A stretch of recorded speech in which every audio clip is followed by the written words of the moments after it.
హిందూ బంధువులందరూ కూడా హనుమాన్ జయంతి శుభాకాంక్షలు. ఈ పవిత్రమైనటువంటి శక్తివంతమైనటువంటి హనుమాన్ జయంతి సందర్భంగా ఇవాళ తెలంగాణ రాష్ట్రంలో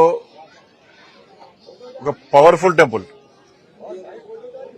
ఆకాష్పురి హనుమాన్ టెంపుల్ మా రాజాబాయి యొక్క సెంటిమెంట్ టెంపుల్.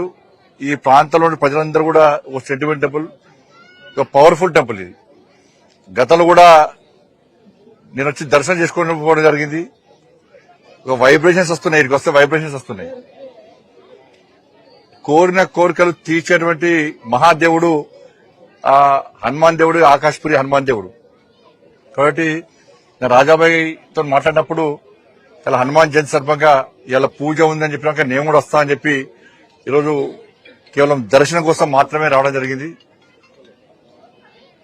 ఇవాళ దేశవ్యాప్తంగా కూడా ఇతర దేశాల్లో కూడా హనుమాన్ జయంతి వేడుకలను చాలా బ్రహ్మాండమైన వాతావరణంలో, ఒక భక్తియుత ధార్మిక వాతావరణంలో హిందూ సమాజం అంతా సంఘటితమై ఈరోజు నిర్వహించుకుంటా ఉన్నారు. హిందూ సమాజం యొక్క సంఘటిత శక్తిని ప్రదర్శించడానికి మొన్న శ్రీరామనవమి సందర్భంగా రాజాబాయి ఆధ్వర్యంలో ఒక బ్రహ్మాండమైనటువంటి ఒక చరిత్ర సృష్టించినటువంటి ఒక మహా ర్యాలీ ఇవాళ యాత్ర నిర్వహించడం జరిగింది. ఈ రోజు కూడా దేశవ్యాప్తంగా అనేక ప్రాంతాల్లో హిందువులందరూ, ముఖ్యంగా యువత అంతా కూడా హిందూ సంఘటన శక్తిని ప్రదర్శించడానికి, హిందూ సమాజం యొక్క ఐక్యతను ప్రదర్శించడానికి ఒక వేదికగా చేసుకుని అనేక ప్రాంతాల్లో ఇలా యాత్రలు నిర్వహిస్తున్నారు. ఎక్కడ పోయినా కూడా ఒక పండుగ వాతావరణం ఉంది.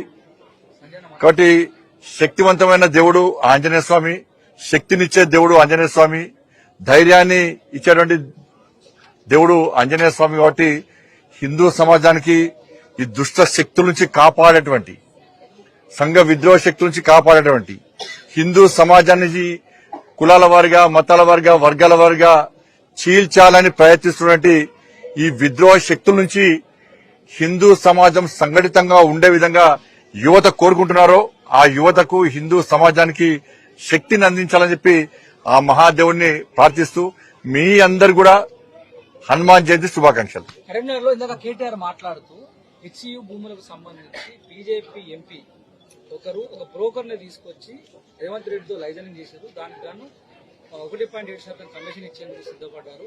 4th సిటీలో ఈ ఎంపీకి లబ్ధి చేకూర్చే ఒప్పందం జరిగిందని కరీంనగర్ మాట్లాడుతూ, ఇప్పుడు కమిషన్ ఇచ్చింది తెలుసా, బ్రోకర్ ఎవరో తెలుసా, ఎంత ఎందుకు పెడతలేడు? పెట్టచ్చు కదా.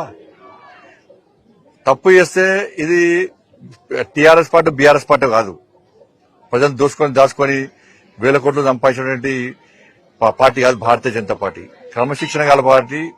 ఎక్కడ ఏ అవినీతికి పాల్పడినా కూడా వాళ్ళ మీద చర్యలు తీసుకునే పార్టీ భారతీయ జనతా పార్టీ. బయట పెడతా ఎందుకు బయట పెడతాడు? మన ఆధారం బయట పెట్టచ్చు కదా. ఎవరు ఆయన ఎందుకు బయట పెడతలేడు?